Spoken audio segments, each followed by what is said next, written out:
Ya,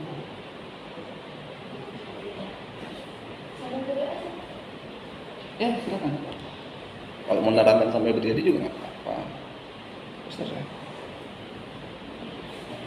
Assalamualaikum warahmatullahi wabarakatuh. Waalaikumsalam warahmatullahi wabarakatuh. Selamat pagi. Jadi di sini kami mau presentasi tentang analisis konflik Rusia dan Ukraina. Jadi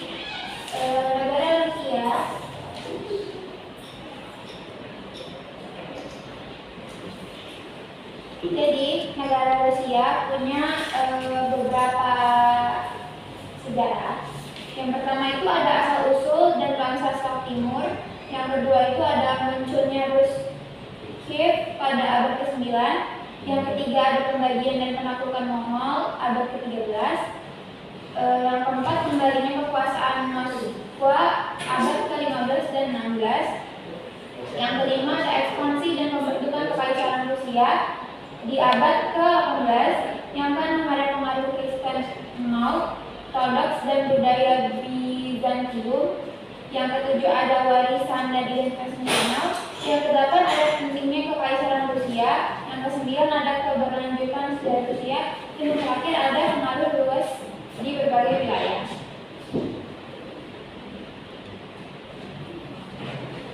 Nah, ini ada sejarah negara Ukraina.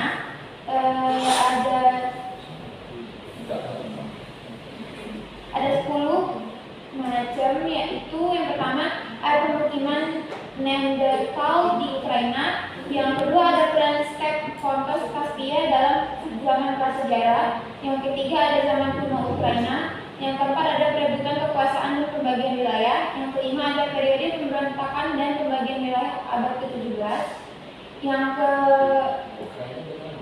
Yang keenam ada perkembangan di era Soviet dan pasca Uni Soviet. Yang ketujuh ada Perang Dunia Kedua dan periode pasca perang. Yang kedelapan ada era pasca Uni Soviet dan kemerdekaan di tahun 1991. Yang kesembilan ada krisis Ukraina 2013 dan konflik berlanjut. Dan yang terakhir ada dampak krisis Ukraina. Nah, di sini ada sejarah konflik Rusia dan Ukraina. Sejarah konflik Rusia dan Ukraina, konflik yang terjadi antara Rusia dan Ukraina dipicu dikarenakan Ukraina menolak supremasi Rusia pada tahun 2005. Pertama di tahun 2013, di mana Presiden Ukraina Viktor Yanukovych menolak kesepakatan dan ekonomi dengan Uni Eropa dan membuat masyarakat Ukraina melakukan protes di ibu kota Kiev. Sejarah konflik Rusia-Ukraina. Kedua, pada tahun 2014 yang dimana Rusia mengambil alih wilayah Crimea di wilayah Ukraina dan warga dari Crimea pun ikut bergabung dengan Federasi Rusia pada saat itu. Presiden Rusia pada saat itu Vladimir Putin menjelaskan bahwa warganya memerlukan perlindungan hak-haknya sebagai warga negara Rusia. Akibat dari itu, krisis pun terjadi yang dimana terjadinya perpecahan etnis. Yang ketiga, pada tahun 2015, terjadinya sebuah kecelakaan pesawat dari Malaysia Airlines yang dimana jatuh di sebuah wilayah Ukraina. Kemudian dari itu, seorang penyidik dari Belanda mengatakan bahwa 14 jatuhnya pesawat Malaysia Airlines diakibatkan penembakan rudal darat dari Rusia. Nah, selanjutnya di sini ada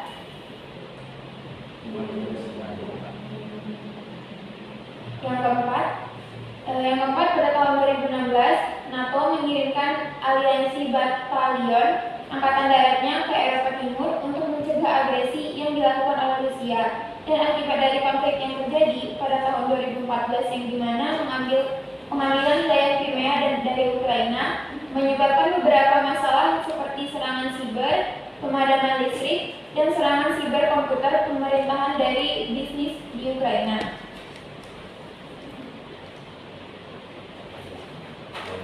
Yang kelima, pada tahun 2018, yang dimana negara Ukraina bergabung dengan NATO bermaksud untuk latihan militer untuk militer udara dalam skala besar dan latihan Ukraina dalam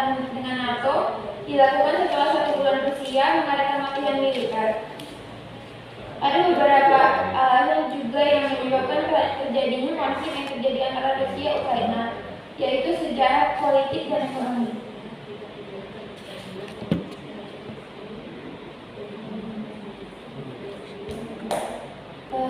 Next di sini ada faktor penyebab konflik Rusia Ukraina. Yang pertama ada keruntuhan Soviet dan kemerdekaan Ukraina. Yang kedua ada di tahun 2004 Presiden Yushchenko, dan yang ketiga ada di tahun 2008 NATO, dan yang keempat ada aneksasi Rusia terhadap Crimea.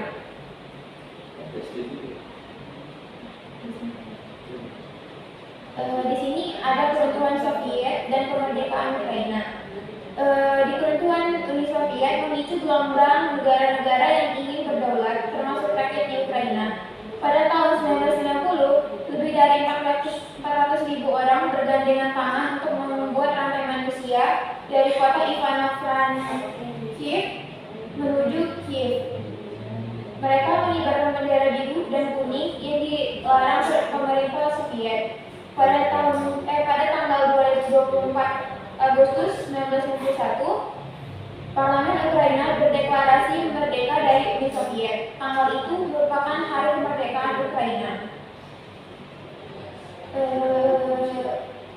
Selanjutnya akan dibacakan oleh teman saya, Yasir Amin. 2004 Presiden Yushchenko mengakhiri masa jabatan selama 10 tahun. Dan ia mendukung Viktor Yanukovych sebagai suksesor. Presiden Rusia Vladimir Putin juga mendukung Yanukovych. Pihak oposisi adalah Viktor Yushchenko yang pro-demokrasi. Di akhir masa kampanye, Yushchenko mendadak jatuh sakit. Tak hanya itu, wajahnya pun mengalami perubahan bentuk padahal dulunya mulus. Setelah adanya pemilihan ketiga, Yushchenko dinyatakan sebagai pemenang pemilu 2008 NATO. Presiden Yushchenko dan Perdana Menteri Yulia Timošenko berusaha agar Ukraina masuk ke dalam NATO. NATO adalah singkatan dari North Atlantic Treaty Organization dan juga dikenal sebagai North Atlantic Alliance. Tujuannya adalah untuk menjamin kebebasan dan kemenangan para anggotanya melalui cara-cara politik dan militer. Saat ini ada 30 negara di NATO, termasuk Inggris, Amerika Serikat, dan sebagian besar Eropa Barat. NATO didirikan pada April 1949 DC.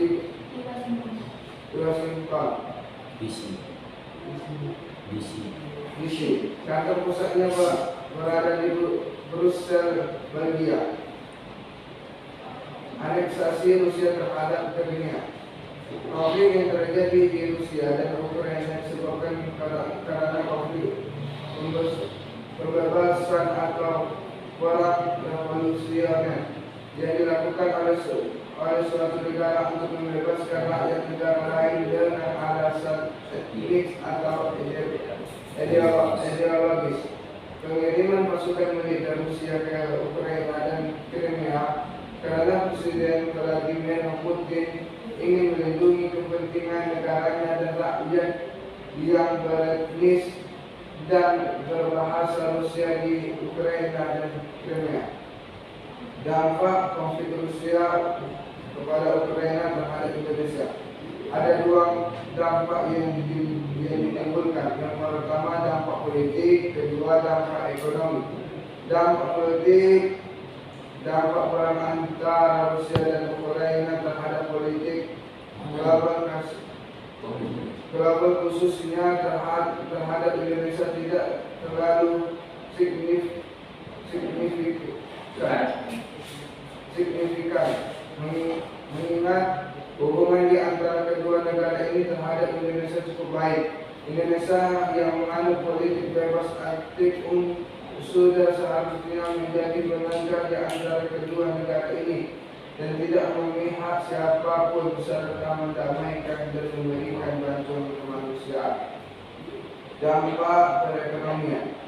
Konflik ini dapat menurunkan ekspor migas Indonesia dan menghambat impor komoditas yang dapat menyebabkan peningkatan sejumlah komoditas esensial pada Maret 2002. Kedua negara memiliki hubungan sentimental dengan Indonesia, sehingga efek langsung dari invasi Rusia ke Ukraina lebih terlihat di sektor perdagangan Indonesia yang akan membuat perekonomian Indonesia terkontraksi nyata.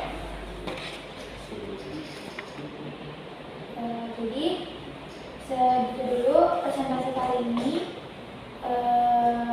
Sabarlah belum juga selesai ngomong.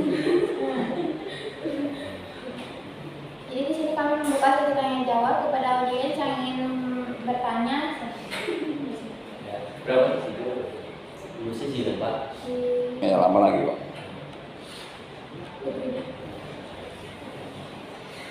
Nama saya Putri Bunda Lubis. Pertanyaannya, bagaimana peran Indonesia terhadap konflik Rusia dan Ukraina? Peran Indonesia Terhadap konflik Rusia Ukraina.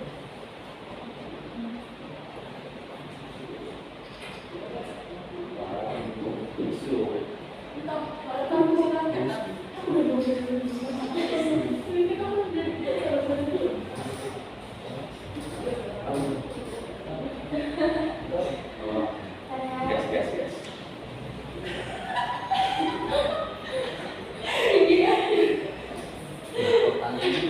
Pertanyaannya ya Pak. Tergantung pesertanya. Yang menang Pak.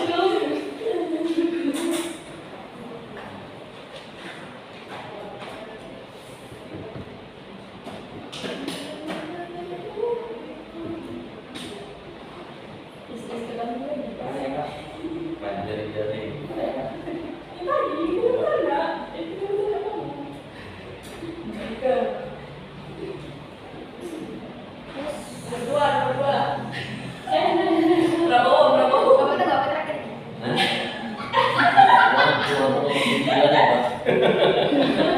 Mana dulu. Perkenalkan Nah, kita ke semua. perkenalkan nama saya Demanda dari kelompok 1. Mengapa Rusia tidak membiarkan Ukraina memutuskan nasibnya sendiri sebagai negara merdeka, termasuk keinginan bergabung dengan NATO atau Uni Eropa?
Ya.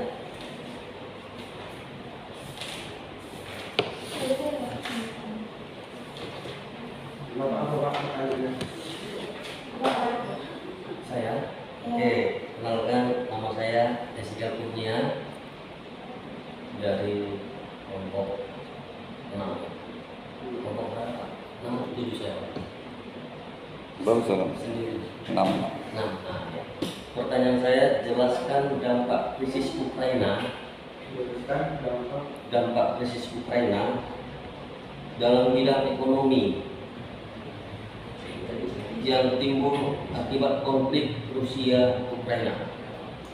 Ukraina. Jelaskan dampak krisis Ukraina ya Pak. Jelaskan dampak krisis Ukraina dalam bidang ekonomi yang timbul akibat konflik Rusia dan Ukraina. Dalam bidang ekonomi Yang timbul akibat konflik Rusia Ukraina. Jelaskan dampak krisis Ukraina dalam bidang ekonomi yang timbul akibat konflik Rusia Ukraina.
Apa adalah sesi kedua? Atau langsung aja?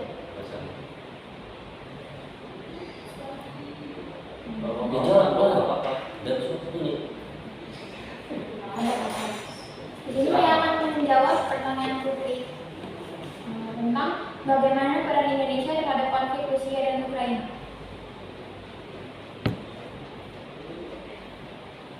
Peran Indonesia sebagai sebuah negara yang menjunjung tinggi prinsip bebas aktif dalam berhubungan luar negeri, Indonesia juga menegaskan konsistensinya terhadap prinsip tersebut dalam krisis Ukraina.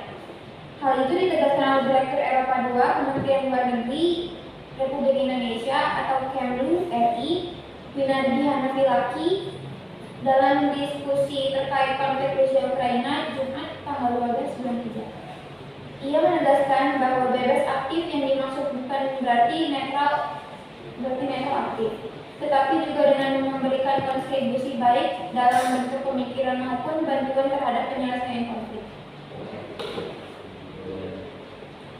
Prinsip bebas aktif yang dijunjung Indonesia tidak identik dengan sikap netral, melainkan bebas bersikap sesuai dengan kepentingan nasional. Selain itu, sikap Indonesia itu juga bukan sekadar mengikuti negara lain, melainkan upaya untuk menyuarakan pentingnya penghormatan terhadap norma hukum internasional. Indonesia akan terus mendorong dihentikannya penggunaan kekuatan sehingga semua pihak dapat menyelesaikan sengketa.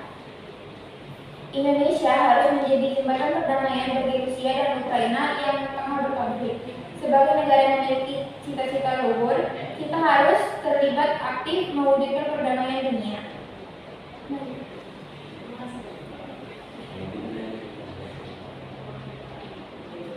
Yang kedua, saya akan menjawab pertanyaan dari Adelmanda tentang mengapa Rusia tidak membiarkan Ukraina memutuskan nasibnya sendiri sebagai negara merdeka untuk bergabung ke dalam NATO.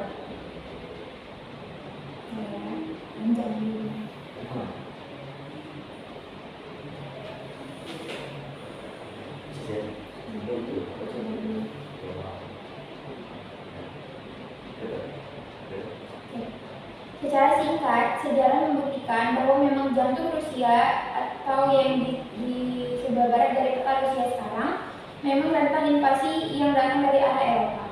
Jantung Rusia adalah wilayah dataran Rusia yang berada di sebelah barat pegunungan Ural.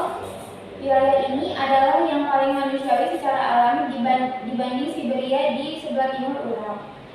Seperti yang saya jelaskan di jawaban-jawaban di atas, ancaman Eropa datang lewat Polandia dan Ukraina yang punya kecenderungan dataran yang rata. Secara geografi, dataran Eropa utara dan timur atau di utara pegunungan Karpatia itu gampang banget tank-tank Nazi lewat. Hambatan untuk mereka nanti adalah musim dingin.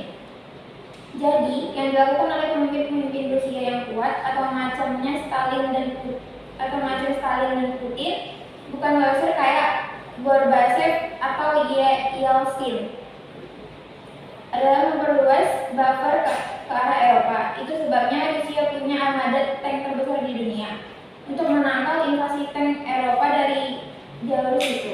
Itu juga menjelaskan kenapa Stalin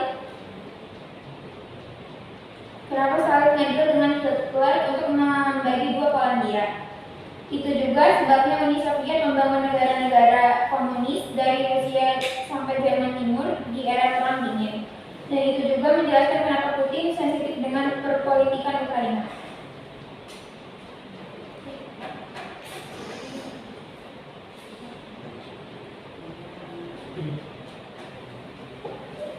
Presiden Rusia, Vladimir Putin, menyuruhkan agar NATO menghentikan semua aktivitas militer di Eropa Timur dan menyalahkan aliansi itu karena merusak keamanan di kawasan. Akan tetapi, para pemimpin Barat telah menolak tuntutan tersebut. Mereka berpendapat Kremlin tidak dapat diizinkan untuk secara efektif memveto keputusan kebijakan luar negeri Kiev dan membela kebijakan pintu terbuka NATO yang memberikan hak kepada negara Eropa manapun untuk meminta bergabung. Oke, saya akan menjawab dari pertanyaan sebelumnya kelompok 6. Jelaskan dampak krisis Ukraina dalam bidang ekonomi yang timbul akibat konflik Rusia-Ukraina. Konflik yang terjadi antara Rusia dan Ukraina tidak hanya berdampak secara fisik, tapi juga mempengaruhi ke perekonomian global. Hal ini terjadi karena ekonomi global saling terhubung satu sama lain. Invasi yang dilakukan Rusia terhadap Ukraina akan menghambat pemulihan ekonomi akibat pandemi COVID-19 di kawasan Eropa dan global. Lantas, dampak ekonomi apa saja yang akan terjadi akibat ketegangan ekonomi kedua negara tersebut? Itu yang pertama, harga minyak. Serangan Rusia ke Ukraina telah mempengaruhi harga minyak dunia. Rusia sendiri merupakan negara yang kaya dengan sumber daya negeri. Yang kedua, ancaman inflasi. Ketegangan Rusia dengan Ukraina dapat membuat inflasi di beberapa negara memburuk. Yang ketiga, gejolak pasar saham. Saat ini investor tengah fokus terhadap gejolak Rusia dan Ukraina. Tanda-tanda eskalasi perang membuat investor menahan interaksi di pasar saham. Yang keempat, pertumbuhan ekonomi melambat. Konflik seperti invasi dan peperangan memang dapat mengganggu stabilitas politik dan pertumbuhan ekonomi. Yang kelima, kenaikan suku bunga. Jika inflasi menjual di atas 10%, tentu The Fed akan mengendalikan harga dengan menaikkan suku bunga yang lebih cepat. Yang terakhir, yang keenam. Yang keenam, serangan siber. Presiden Amerika Serikat Joe Biden memperingatkan Rusia untuk tidak melancarkan aksi serangan siber.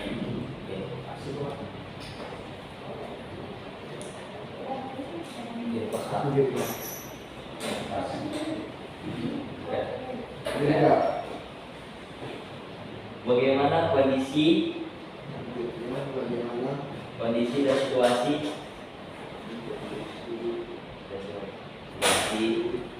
penduduk sipil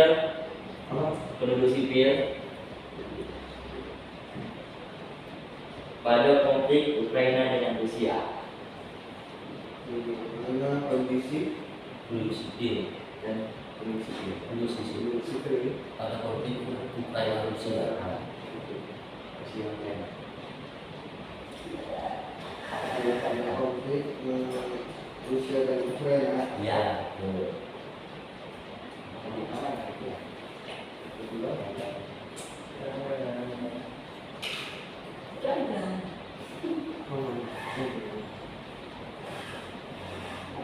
Bisa nggak? Apakah invasi Rusia ke Ukraina dapat dibenarkan menurut hukum internasional? Menurut hukum internasional.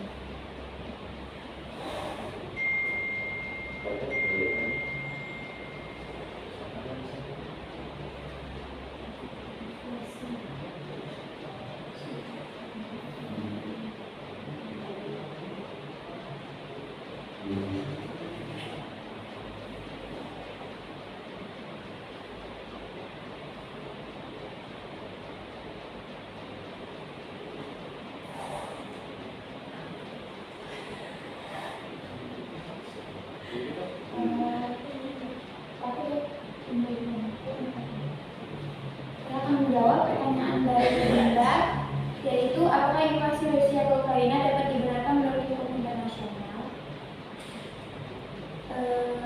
Tindakan Rusia terhadap Ukraina telah dapat dikualifikasikan sebagai tindakan agresif atau act of aggression, baik dalam arti teknis maupun substantif.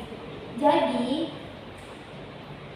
invasi Rusia ke Ukraina dapat dibenarkan menurut saya tidak. Menurut saya tidak dapat dibenarkan. Bisa dimengerti?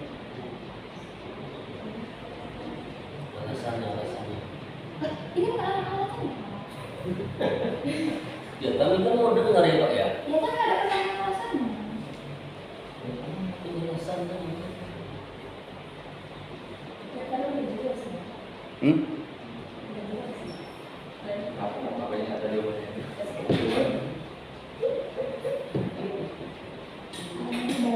Itu dijelasin lagi. Jelaskan Bapak. Iya. Oke. Bantulah.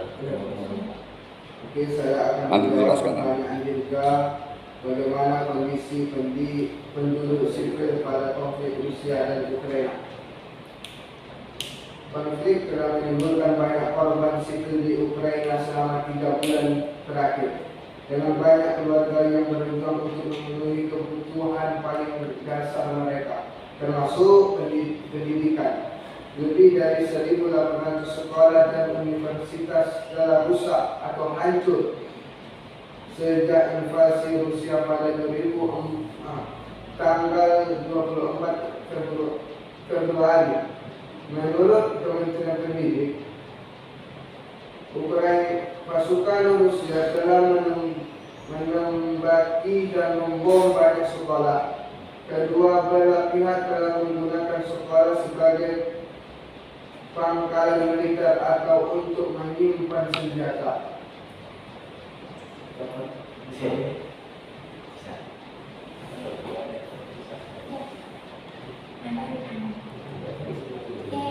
sebenarnya presentasi kali ini tutup. Terima kasih udah menjawab pertanyaan. Bila ada salah kata, mohon maaf. Assalamualaikum warahmatullahi wabarakatuh. Waalaikumsalam.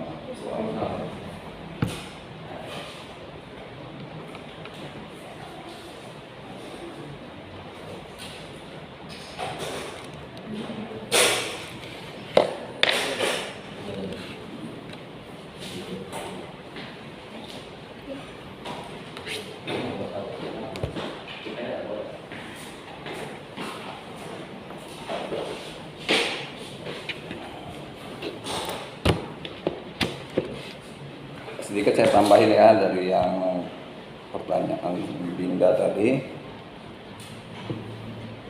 Apakah invasi Rusia ke Ukraina dibenarkan dalam hukum internasional? Kalau dari segi hak asasi kemanusiaan, kalau kita lihat dari segi hak asasi kemanusiaan, setiap tindakan invasi itu tidak dibenarkan. Ya, kita lihat dari beberapa aspeknya. Kalau dari aspek hak asasi kemanusiaan itu tidak dibenarkan, karena bagaimanapun juga tindakan invasi itu dapat merugikan baik dari korban jiwa, infrastruktur dan perekonomian pasti akan lumpuh total.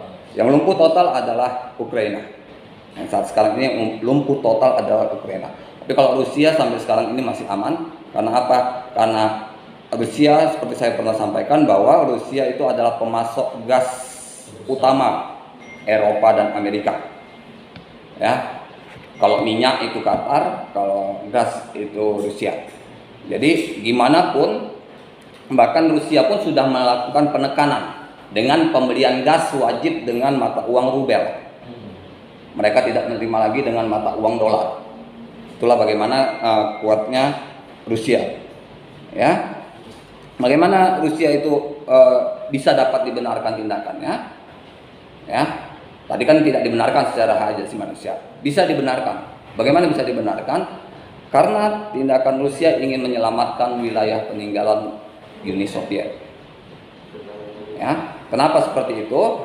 Karena Ukraina didesak untuk merdeka oleh pihak Eropa dengan masuk NATO dan ingin menjadi negara yang benar-benar merdeka, tidak lagi terikat dengan Rusia. Ya.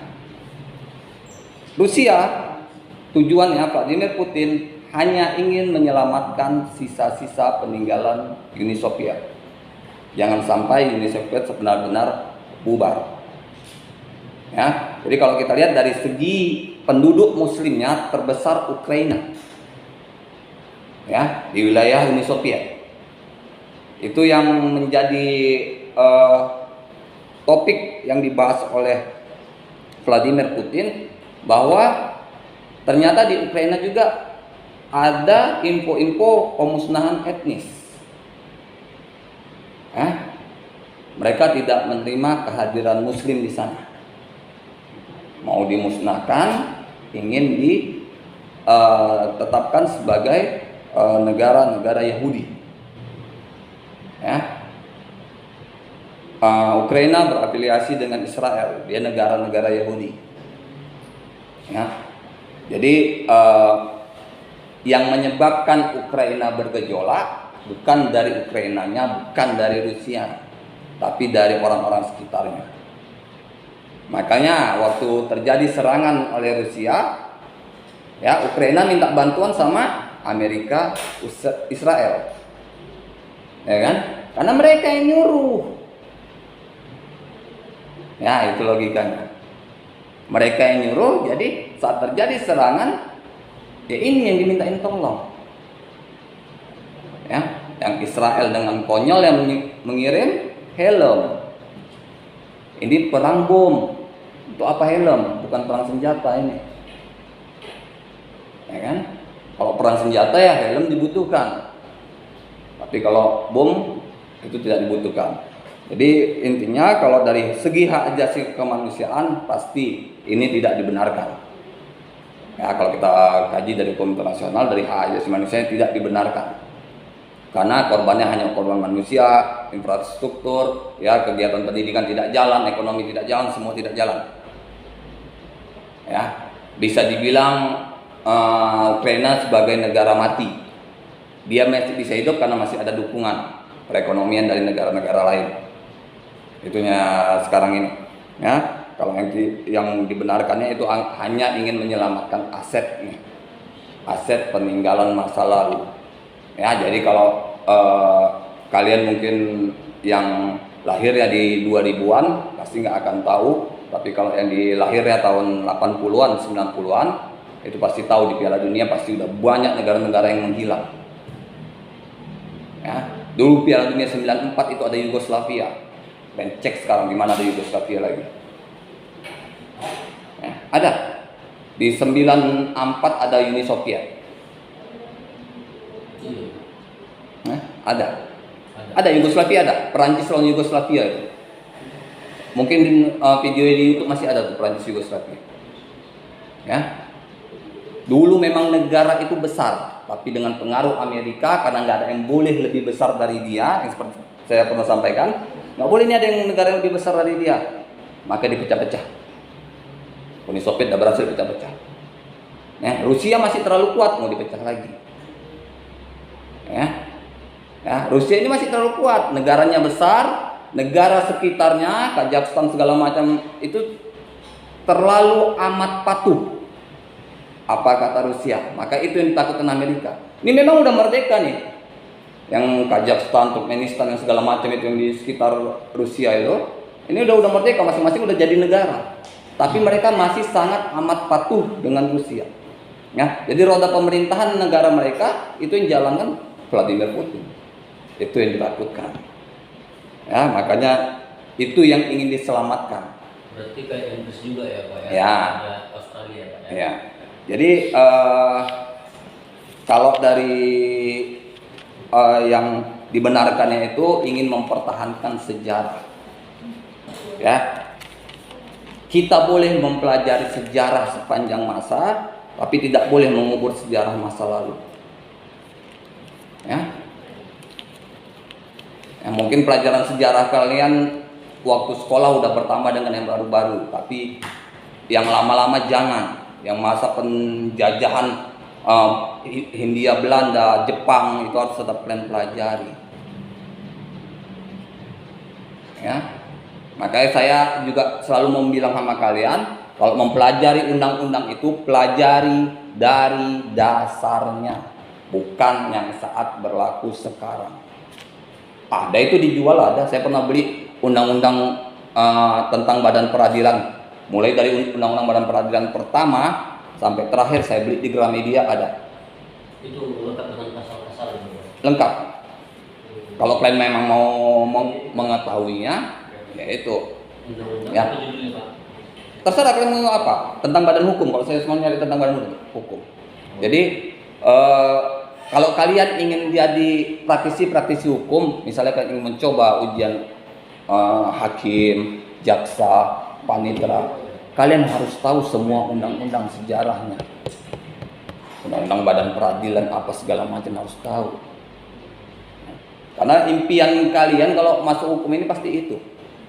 Walaupun kalian nggak tahu berapa sulitnya masuk ke situ. Kalau saya pengacara. Bukan sulit ujiannya. Ujiannya saya udah lolos, saya udah pernah bilang saya udah lolos. Dosen di Kementerian Pertahanan. Kalau enggak ya saya ngajar di universitas yang dibuat Prabowo. Kan ada Universitas Pertahanan yang dibuat Prabowo. Nah, kok nggak saya ngajar di situ? Ada di Jawa atau Sulawesi itu lupa saya. Coba lo cek ada. Nah. Ya. Gagalnya di mana? Wawancara. Kalau mau diwawancara Pak, aku mau tanya Pak. Nggak usah dibahas itu. Ya, yuk kita